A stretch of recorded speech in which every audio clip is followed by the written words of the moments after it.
Hello दोस्तों, IBPS PO का notification तो आ चुका है, आप सबने देख लिया होगा। तो मैंने इस वीडियो में बात करूंगा कि मैंने आप आईबीपीएस पीओ को कैसे क्रैक किया था और क्या क्या स्ट्रैटेजी था, क्या एक्सपीरियंस रहा मेरा आईबीपीएस पीओ को क्रैक करने में। तो कुछ ही मतलब कि प्रीलिम्स लेवल के कुछ पार्ट्स में शेयर कर दूंगा। तो बात यह है, 2022 में मैंने सारे प्रीलिम्स फेल हुए थे और 2023 में मैंने कुछ चेंजेस करा अपने प्रिपरेशन में, जिसके लिए मैंने 2023 के सारे प्रीलिम्स क्रैक कर दिए। तो पिछले वाले वीडियो में मैं ये बात आपको ऑलरेडी बता चुका हूँ, आपको नहीं देखें तो देख लीजिए। शायद ऐसा ही दो स्ट्रैटेजी को किसी भी कोई स्टूडेंट अप्लाई करेगा तो उसको हेल्प मिल सकता है इस प्रिपरेशन जर्नी में। तो 2023 में जब मैंने घर छोड़ के सिटी में चला गया और प्रिपरेशन को सिर्फ मैंने गया था जुलाई को, और जुलाई अगस्त को ऑलरेडी एग्ज़ाम स्टार्ट हो जाता है। तो मैंने बस जुलाई अगस्त को ही 2 महीने 2.5 महीने अच्छे से तैयारी करा। तो मैं फिर एग्ज़ाम्स देने लगा। लेकिन वो जो घर पे जो प्रेशर होता है, जो फाइनेंशियल कंडीशंस होते हैं जिसके लिए आप तनाव में रहते हैं, वो सब वहाँ पे मैंने सिटी में नहीं देखा, क्योंकि मैं घर से दूर हो गया था थोड़ा टाइम के लिए। तो मैं पूरा कंप्लीट जो अपना प्रिपरेशन का फोकस था, पूरा अपना प्रिपरेशन में ही दे दिया। और कभी कभी ना ये होता है कि मेरे जो नेटिव लैंग्वेज है वो अलग है, तो मैं हिंदी में आपको जो बोलना चाहता हूँ कभी कभी उससे एक्सपीरियंस शेयर नहीं कर पाता हूँ, ठीक है। तो उसको थोड़ा मैनेज करिएगा। तो चलते हैं प्रीलिम्स के बारे में बात करते हैं। प्रीलिम्स में देखिए, एक चीज़ होता है, मैथ की पहले बात करते हैं। मैथ में एरिथमेटिक होता है, ठीक है। तो एरिथमेटिक कैसे प्रिपेयर करते हैं मैं आपको बता देता हूँ। आप कहीं से भी बेसिक लेवल से एडवांस लेवल तक एरिथमेटिक का क्लास कर लीजिए, कहीं से भी हो आप अच्छे से क्लास क्लास करिए। मैंने उस टाइम का जो लिया था, उस टाइम ऑन अकेडमी चल रहा था अच्छा से। अभी कुछ और चल रहा होगा। बहुत सारे स्टूडेंट्स मेरे जो दोस्त लोग अभी भी प्रिपेयर करते हैं, वो लोग ये सब ऑफिसर करके कुछ लेते हैं, वो आशीष अरोड़ा सर वो सब कराते हैं। तो मैं तो आपको कहता हूँ कि कहीं से भी बस बेसिक से एडवांस तक पढ़ते हैं, बेसिक से एडवांस तक आप एरिथमेटिक क्लियर करिए। अब आपको पता कैसे चलेगा कि आपका अरिथमेटिक क्लियर हो रहा है, ठीक है। इसके लिए आप क्या करिएगा कि एक अच्छा सा मॉक टेस्ट है, मैं सजेस्ट तो करता हूँ अड्डा को। तो अड्डा अड्डा में जाइए, 7-8 सेक्शनल मैथ का मॉक टेस्ट उठाइए, और इसमें एक एक मॉक टेस्ट में 10-12 अरिथमेटिक होते हैं प्रीलिम्स लेवल के। तो 7-8 अरिथमेटिक में 7-8 मॉक टेस्ट में आपको करीब करीब 80-90 अरिथमेटिक के क्वेश्चन मिलेंगे। अगर आप सारे के सारे कर पा रहे हैं, मैं बोल नहीं रहा हूँ कि टाइम के अंदर, अब मैं बोल रहा हूँ कि आपको सारे के सारे अरिथमेटिक आने चाहिए। बस आप देख रहे हैं कि कर पा रहा हूँ, इसका मतलब आपका अरिथमेटिक क्लियर हो रहा है। अब अभी भी टाइम स्पीड डिस्टेंस में, टाइम एंड वर्क में किसी किसी क्वेश्चन में आप फंस रहे हैं, तो फिर प्रीलिम्स का काम अभी भी बाकी है। प्रीलिम्स ऐसा है कि आपका हर एक प्रीलिम्स क्लियर होना चाहिए, इसलिए आपको पूरा का पूरा अरिथमेटिक सब कुछ क्लियर होना चाहिए। हाँ, परमुटेशन कॉम्बिनेशन छोड़ सकते हो, ऐसे एक दो टॉपिक छोड़ सकते हो, बाकी जितने टॉपिक करने हैं पूरा करने हैं, क्योंकि time speed distance, time and work, percentage, यहाँ से क्वेश्चन आएगा तो आपको आना ही आना है। ऐसे कि नहीं कि आप छोड़ के आ जाएंगे प्रीलिम्स में। ज़रा सोचिए, एक एक 1.5 मिनट का टाइम मिलता है आपको आईपीएस जो पीओ का प्रीलिम्स होता है, 1-1.5 मिनट का टाइम मिलता है आपको एक एक एरिथमेटिक का क्वेश्चन सॉल्व करने के लिए। तो क्वेश्चन का लेवल क्या होगा, 30 सेकेंड 45 सेकेंड में क्वेश्चन हो जाता है, तो लेवल डेफिनेटली ईजी होगा।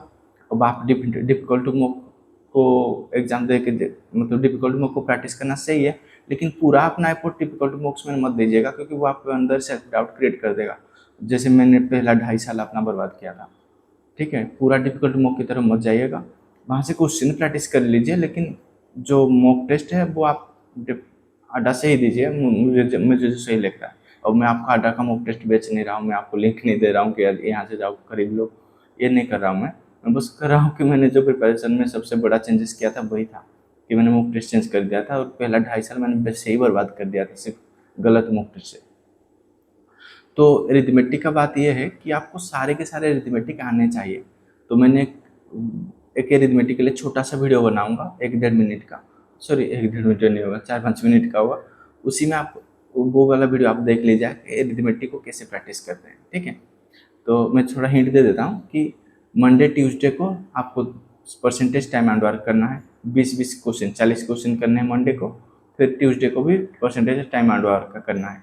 फिर वेडनेसडे थर्सडे को आप टाइम स्पीड डिस्टेंस और 5 एंड 6 टर्न करिए, या फिर टाइम स्पीड डिस्टेंस के साथ सिंपल इंटरेस्ट कंपाउंड इंटरेस्ट करिए। फिर थर्सडे फ्राइडे को सॉरी फ्राइडे सैटरडे को तो ये करिए एवरेज और परमुटेशन कॉम्बिनेशन ऐसा कुछ करिए, ठीक है। तो ये क्या होगा, जैसे एक दिन में एक टॉपिक आप किए, मंडे को परसेंटेज किए, ट्यूसडे को टाइम एंड वर्क किए, वेडनेसडे को टाइम स्पीड डिस्टेंस किए। ऐसे में फिर जब नेक्स्ट टाइम आप करेंगे 10 दिन बाद करेंगे आप परसेंटेज, तब तक आप परसेंटेज का कुछ कॉन्सेप्ट भूल गए होंगे, ठीक है ना। तो इसीलिए मैं बोलता हूँ कि एक दिन में 2 टॉपिक रखिए, एक हफ्ते में पूरा का पूरा अरिथमेटिक आप कवर कर लेंगे। जैसे एक हफ्ते में पढ़ने वाले मतलब कि आप 7 दिन पढ़ते हैं, तो 7 दिन में आपका सारा का सारा अरिथमेटिक हर दिन आप 20 से 40 क्वेश्चन कर रहे होंगे, ये होना चाहिए, ठीक है। तो ऐसे ऐसे मैंने जब 2 महीने तक किया था तो मेरे सारे के सारे अरिथमेटिक क्लियर हो गए थे। मुझे 2 महीने तक के बाद मुझे कहीं से भी अरिथमेटिक का प्रीलिम्स लेवल का क्वेश्चन दो, मैं कर दूंगा। तो ये होता था। तो ऐसे आप अरिथमेटिक क्लियर करिए। अगर आपके कॉन्सेप्ट, चलिए अरिथमेटिक का बात कर लिया मैंने, और बात करता हूँ सिंप्लीफिकेशन के बारे में और नंबर सीरीज के बारे में। ये सब आप आडा से करिए, कहीं से भी करिए, लेकिन थोड़ा देख के, क्योंकि आपका कॉन्सेप्ट में क्लैरिटी बहुत अच्छे से होना चाहिए। आपको स्क्वायर, क्यूब, शॉर्टकट ट्रिक्स सब कुछ आने चाहिए। आपको अगर नहीं आ रहे तो अभी भी टाइम बाकी, मतलब कि काम बाकी है प्रीलिम्स को क्रैक करने में। तो सारे के सारे ट्रिक्स वगैरह सब क्लियर करके ही आप मॉक देने बैठिए। और सिंप्लीफिकेशन बेशक बहुत जल्दी हो जाना चाहिए, नंबर सीरीज भी बहुत जल्दी। नंबर सीरीज क्या होता है, एग्जाम में 4-5 आते हैं, और क्या होता है उसमें से 1-2 क्वेश्चन ऐसे होते हैं जो कि डिफिकल्ट काफ़ी होते हैं, वो टाइम के अंदर आप सॉल्व नहीं कर पाएंगे, उसको डेफिनेटली 40-45 सेकंड आपको देना पड़ेगा। तो इसके लिए क्या करेंगे, अगर किसी क्वेश्चन में थोड़ा टाइम 30 सेकंड तक फंस गए तो एक काम करिए, उसको छोड़ दीजिए अभी के लिए, बाद में टाइम होगा तो देख लीजिएगा, लेकिन उसको ज़्यादा टाइम मत दीजिएगा, ठीक है। वो एग्जामिनर ऐसे ही फिक्स कर रहा है, वो देख रहा है कि आप एक क्वेश्चन को पकड़ के कब तक, कितने लंबे तक टाइम तक खींच लेते हो। तो नहीं खींचना है टाइम, ठीक है। तो आपको क्या करना है कि एक क्वेश्चन को ज़्यादा टाइम नहीं देना है, बहुत कम टाइम के अंदर उसको देख लिए, नहीं हो रहा तो छोड़ के आगे जाइए, ठीक है। ये होता है बैंक के मैथ का स्ट्रेटेजी। जीआई आप डेफिनेटली वो जो मॉक्स होते हैं, मॉक्स से ही प्रैक्टिस करिए, वो सही रहता है। तो अभी तक मैंने आपको मैथ के बारे में बता चुका हूँ ध्यान से कि अरिथमेटिक कैसे प्रिपेयर करते हैं। एक दिन में 2 टॉपिक रखिए और ऐसे ही पूरा 2 महीने तक प्रैक्टिस करिए, ठीक है। तो ये अरिथमेटिक का बात गया और मैथ का बात गया। अब वो बात आता है इंग्लिश की। इंग्लिश आप कितने पानी में है, मेरा स्ट्रैटेजी वीडियो आपको काम नहीं करेगा। मेरे खुद के दोस्त भी अभी तक प्रिपेयर कर रहे हैं और बोल रहे हैं कि इंग्लिश में 4-5 साल से प्रिपेयर कर रहे हैं, लेकिन अभी बोल रहे हैं कि इंग्लिश डिफिकल्ट है। इंग्लिश डिफिकल्ट किनको लगता है पता है, बैंक आपको वो ग्रामेटिकल एरर और इन सब में फंसाता नहीं है। आप पढ़ते ही पकड़ पाएंगे कि ग्रामेटिकल एरर क्या है। डिफिकल्ट चीज़ यहाँ पे कि बहुत सारे बच्चों का रीडिंग हैबिट नहीं है। घूमना फिरना मस्त चल रहा है सबका लाइफ में, मतलब कि किसी को रीडिंग हैबिट डेवलप करना है वो नहीं हो रहा। हम पढ़ रहे हैं, हम तो प्रैक्टिस कर रहे हैं, हम तो मॉक दे रहे हैं, वो सब कर रहे हैं। कितने दिन बैठ के न्यूज़पेपर पढ़ रहे हो। न्यूज़पेपर मतलब कि डिजिटल वे में, टैबलेट या मोबाइल या फिर लैपटॉप में कितना टाइम पढ़ते हो न्यूज़पेपर? बिल्कुल नहीं पढ़ते। वो टेलीग्राम में कोई छोड़ देता है, वहाँ से न्यूज़पेपर पढ़ते हैं। वो नहीं होता है ऐसे न्यूज़पेपर पढ़ना, ठीक है। न्यूज़पेपर पढ़ना होता है तो दुनिया के बारे में जानना होता है, क्या चल रहा है अभी। तो न्यूज़पेपर कैसे पढ़ते हैं कि मैंने क्या किया था, मेरे लैपटॉप के ऊपर इकोनॉमिक टाइम्स का एक बुक मार्क सेव कर लिया था। मैं बस एक क्लिक करूँगा, इकोनॉमिक टाइम्स का न्यूज़पेपर खुल जाता था और बस थोड़ा थोड़ा देख लिया कहाँ पे क्या हुआ है, क्या लिखा है, आज मार्केट में क्या चल रहा है और कौन से कंपनी के बारे में क्या लिखा गया है। और 1-2 मोटिवेशनल आर्टिकल्स भी आ जाता है। स्पीकिंग ट्री करके एक सेक्शन होता है, वो वो मज़ा आता है पढ़ने में, ठीक है। तो ये होता है वो जो पढ़ना। पढ़ना मतलब जेन्युइनली पढ़ना और समझना उसको। किसी को भी पूछो बोल देंगे कि हम 2 हिंदू पढ़ते हैं, 2 हिंदू में आर्टिकल्स सब पढ़ते हैं। कितना समझ लेते हैं ओपिनियंस, जो ओपिनियंस लिखे होते हैं वो कितना समझ लेते हैं हम लोग। जो प्रिपरेशन अभी स्टार्ट किया है, 1-1.5 साल हुआ है, वो कहाँ समझ पाएगा वो जो डिफिकल्ट चीज़ें लिखा होता है। तो जो समझ में आ रहा है वही पढ़िए। इकोनॉमिक टाइम्स पढ़िए, इंडियन एक्सप्रेस पढ़िए। थोड़ा बहुत इंडियन एक्सप्रेस मुझे तो अच्छा नहीं लगता, लेकिन मैं इकोनॉमिक टाइम्स पिछले 3-4 साल से पढ़ रहा हूँ और मेरी आदत है वही, बस वही पढ़ना है, ठीक है। तो अच्छे से पढ़िए जो समझ में आता है। जब आप हर दिन पढ़ेंगे 1-1.5 घंटा, तो इसमें क्या होगा कि जब आप हर दिन पढ़ रहे हैं, अब इंग्लिश के पेपर में आपके सामने आ गया, एक लाइन लिखा हुआ है, बस आपको ढूंढना है कि उसमें एरर क्या है। आप पढ़ते ही जान जाएंगे। ग्रामर का एरर मतलब कि जो और ग्रामर में जो मिस्टेक्स होते हैं ना, वो रूल्स होते हैं, वो सब कुछ याद नहीं करना है। मुझे यहाँ पे पढ़ने से कुछ अजीब लग रहा है, तो मैं इसलिए इसको बोल रहा हूँ कि नो है, ये गलत है लाइन, ठीक है ना। 4-5 लाइन लिखे होंगे, बस पढ़ने में ही आपको गलती पता चल जाएगा, क्योंकि आपको सही नहीं लगेगा पढ़ना। इतना आपका रीडिंग हैबिट डेवलप होना चाहिए।